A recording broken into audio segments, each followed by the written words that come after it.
Hello everyone welcome to our YouTube channel.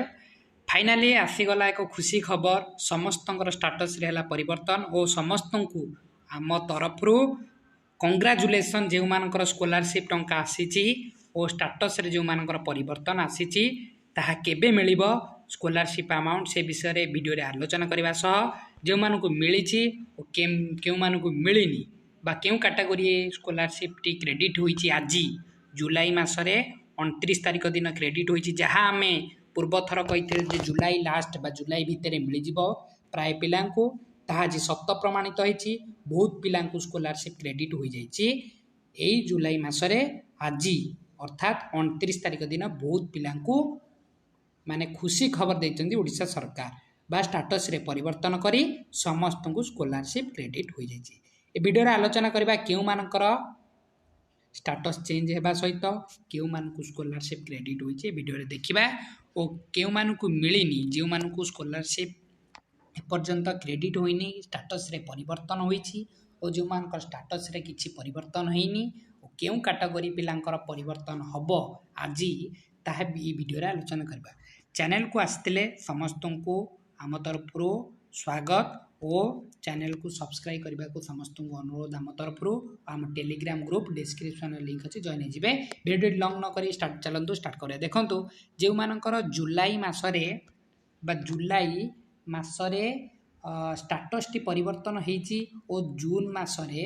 जो मानकर status रे परिवर्तन होइथिला से मानक आज दिन में बहुत पिला क्रेडिट हो जाइए स्कॉलरशिप अमाउंट प्रायतः OBC category means OBC category OBC SEBC and EBC category पिला आज बहुत पिला स्कॉलरशिप अमाउंट मिली जहाँ मो पाखे रिपोर्ट अच्छी सूचना अच्छी ओबीसी एससीबीसी और ईबीसी कैटेगरी को आज स्कॉलरशिप अमाउंट क्रेडिट होइछि जो मानकर स्टाटस रिसेंट चेंज होता मीन्स जुलाई बा एई मंथ बा जून मास भितर जो मानकर स्टाटस टी चेंज होता से मानक आज स्कॉलरशिप अमाउंट क्रेडिट होइछि। आमे वीडियो रे शेष रे आमे देखिबा तार प्रूफ आमे प्रूफ भी मध्य रखीछु बहुत पिलांकर प्रूफ रखीछु जहाँकर स्कॉलरशिप आज क्रेडिट होइछि। देखंतु जहाँ आम अधिकारी कहिथिले जे जुलाई मासरे सैंक्शन बहुत पिलांकर फाइल सैंक्शन होउछि खूब शीघ्र पेमेंट मिलिबो ताहा आमे भी मध्य प्रीवियस वीडियो मानकर आमे भी कहिथिलु जुलाई लास्ट सुधा समस्त को पेमेंट मिल जीव ता अधिकांश बहुत पिला मिलनी आज संध्या सुधा बहुत पिला मिल जीव जहाँ सूचना मिलूँ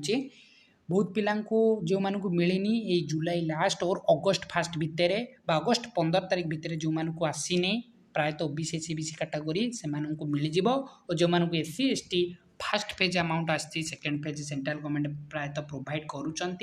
और तांकर खूब शीघ्र स्कॉलरशिप अमाउंट क्रेडिट हो आम देखो प्रूफ देखा आज देखो गोटे पिलार पोस्ट मैट्रिक स्कॉलरशिप देखो क्रेडिटेड होइछि post matric scholarship OBC category पिलांकर आज 20,000 टंका अमाउंट क्रेडिट होइछि 2/27 केते तारीख देख 29 तारीख दिन स्कॉलरशिप टी क्रेडिट होइछि। आ गोटे प्रूफ देखिबा आंकर मध्य ओबीसी कैटेगरी ये आंकर मध्य पोस्ट मैट्रिक स्कॉलरशिप क्रेडिट होइछि 29 जुलाई गोटे 14 सॉरी 2/19 मानको मिली जाइछि बहुत पिला प्रोसेसिंग चली स्कॉलरशिप अमाउंट डिस्बर्समेंट चली जो मानकर पेमेंट प्रोसीड शो करुछि पेंडिंग फॉर डिस्बर्समेंट शो करुछि तार 24 रु 48 घंटा भितर से डीबीटी बा Aadhaar bank link bank account को तांकर स्कॉलरशिप क्रेडिट हो जिवो जो मानकर पेमेंट प्रोसेस बा पेंडिंग फॉर डिस्बर्समेंट शो करू जो मानकर शो करूनी तांकर खूब शीघ्र स्टेटस चेंज हेबारे लागिछि बा एबे डिपार्टमेंट बहुत तत्पर बेगरे कार्यकारी करुछि स्कॉलरशिप प्रोवाइड को नहीं। तेणुकर समस्त अनुरोध आम चैनल सह जोड़ी होगापाई स्कॉलरशिप टिकिनिक अपडेट पाइबापाई आम चैनल को सब्सक्राइब करने को समस्त अनुरोध आ शेयर करदे सांग मानू जो मानकर स्कॉलरशिप रिलेटेड डाउट थाए कमेंट करदे और टेलीग्राम ग्रुप रे जॉइन हो। धन्यवाद, थैंक यू।